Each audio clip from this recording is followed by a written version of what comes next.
આજ કોઈનો દેહ દુર્ગંધ નથી મારતો, અને એમાંથી બાપુ એક તત્વ નીકળી જાય અને 2 દીમાં જો દેહ દુર્ગંધ મારી જતો હોય તો આપણે જોવું તો જોઈએ ને. અત્યારે ઉટકીને સાફ સૂફ કૂંટ રાખે છે, જોવું તો જોઈએ ને, નક્કી તો કંઈક કરવું જોઈએ. આ કોઈએ કર્યું જ નહીં.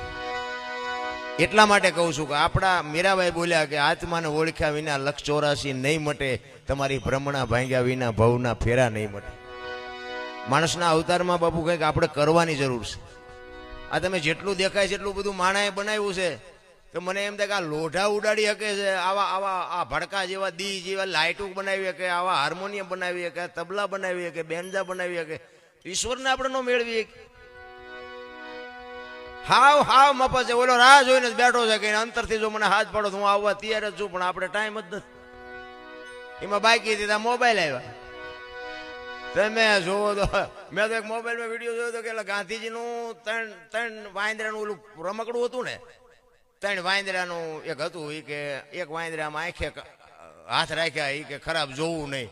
એક વાંદરાએ કાને હાથ રાખ્યા, એ કે ખરાબ સાંભળવું નહીં. એક વાંદરાએ મોઢે હાથ રાખ્યા, એ કે ખરાબ બોલવું નહીં. એ કે ગાંધીજીએ ત્રણ વાંદરાનું જે ચિત્ર મૂક્યું હતું ને, એ કે આ મોબાઈલમાં 3 આવી ગયા. ઈ કે મોબાઈલમાં જે મનાણા હોય ને ઈ કે બોલતાય નથી, સામું જોતાય નથી, ને કઈ સાંભળતાય નથી. વિચારવા જેવું નથી. આપણે એમ થાય મારી બધી વાત એ સાચી છે. ઘરમાં તમે આંટો મારીને વ્યાજ આવો તોય ખબર ન રહે કે આવડા શું કોણ આવ્યું હતું, કોણ લઈ ગયું, શું લઈ જાય, એ નથી ખબર રહેતી. એમાં આવો છે ના કે અરે આ મોબાઈલ જે બાબુ એ વાત જ નથી કર્યા જેવું. મોબાઈલની શું આપણે વાત કરી, બગાડ જે વધાર્યો છે. ઘણા એમ કે વાપરતા આવડે સારું. હું તો એમ કહું છું મોબાઈલ વસ્તુ સારી છે જ નહીં. વાપરતા આવડે તોય સારી નથી, ન આવડે તોય નથી સારી.